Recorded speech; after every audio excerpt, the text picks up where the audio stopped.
I want to persevere, and I want to keep moving up a level, you know? I want to be a success for my moms, for my family. I want to be financially secure, and I want to be able to help a lot of people, and I want to be able to change my community, and I want to make my mark on the world. Tupac was just himself, free to be him. He didn't care what nobody had to say about him. He was being himself. He was a sweet person, a kind person, but nobody could change his mind about the lyrics he wanted to write or the image he wanted to portray.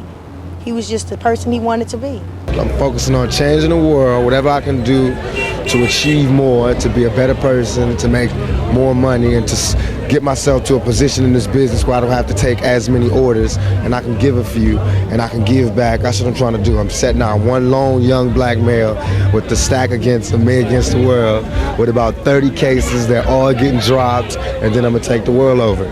Tupac was one of the first people to break Hollywood and do movies and whatever, sell 5 million records. It's hard for rap artists to do that, especially with it being his 3rd or 4th album. I think it's his 3rd album. But what I'm saying, it's hard to do your 3rd album and sell 5 million joints. If you in this rap game, you know what I'm talking about, you understand what I'm saying? And it's hard to get into movies and be a good actor at this, you know what I'm saying? I just think overall we lost one of the best artists in this little rap game it is. I prayed to God every night. I still do that. I just wanted, I wanted God to know that even though I was going through the worst of times, I still recognized Him as being something greater than myself, and that I'm not gonna give up my faith just because it's going bad for me, because He was there when I was living good. So I just wanted Him to know that, you know, that I'm not no punk, I'm not soft-hearted, that when it gets bad, I'm gonna be like, oh, I don't believe in God no more. I believe in God all the time, every day, all day, good and bad, rough and hard, 5 shots, jail time, everything, good time, $1 million, Benzes, all that. I always believe in God, because He gave it all to me. The person I knew Tupac as, he was like very intelligent, and to me, like, society and people who always talk bad about him had the wrong vision of what kind of person he really was. I mean, everybody has done crazy things before or get put off in the wrong situations with the wrong type of people and wrong surroundings, but he's not a bad person. To me, I think he had a lot of sense, and he was very intelligent.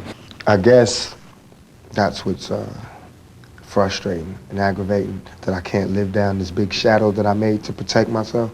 Because it started out as just being, I need to get an alter ego to keep people away from me and to protect myself, which everybody does. You know, like when somebody breaks into your house and you know he's in the house, you wouldn't go in your real voice, excuse me, are you breaking in my house? You would go, hey, what you doing in my house? It's the same thing that I do, you know what I mean? If you're out in the wilderness and I'm just one sheep by myself, I wouldn't go, I want to say my next song, it's called, I would go, you know, woo, the world, you know what I mean? And that's worked, you know what I mean? And not that it's like a total facade, it's me, but it's just blown up.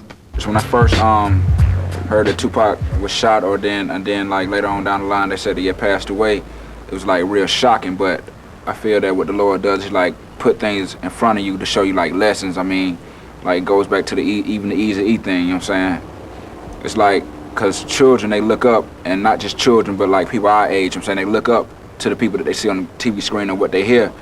And I just think it was a big lesson, you know. In retrospect, how would you say that your life has been? What would you say about your life? How would you define it? I would say it's been like a test on my faith, you know what I'm saying? You know how, I guess his name was Job in the Bible, who God just did all of this crazy stuff to him just to make sure his faith was straight. And that's how it was. It made me, if I didn't have all of this stuff, I don't think that my feet would have been so firm to where I could stand up for anything, you know, and I would be less ready to deal with what's out there. He's gonna be missed, you know what I'm saying, his music. I mean, the way I knew him, he was a sentimental cat, you know what I'm saying? He wasn't as hardline as everybody presented him. He showed love to everybody he met. I don't care who they was, where they was from.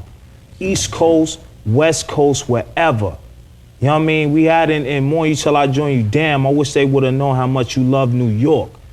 And then after he passed, it was like, I wish he would have seen how much New York loved him. Finally, I want to ask you about something that someone else asked you in the interview, and I thought the answer was interesting because I think it speaks to you and your generation a lot. Someone said, where do you see Tupac 10 years from now?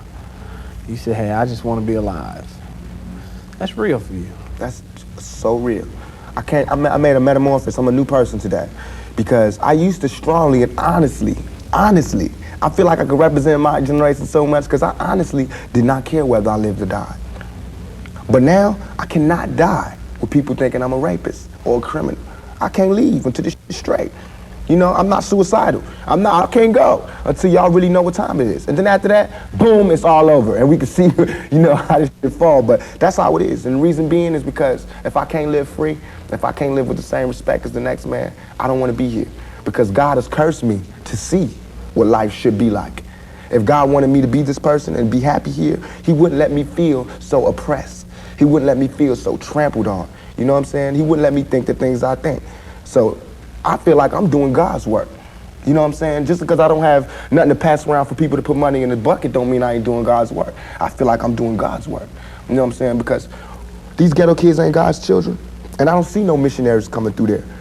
You know what I'm saying? So I'm doing God's work. While Reverend Jackson do his up in the middle class, and he go to the White House and have dinner and pray over the president, I'm up in the hood, you know what I'm saying, doing my work with my folks. And just because I don't live there don't mean I don't go there. I got to go there because I can't hang nowhere else.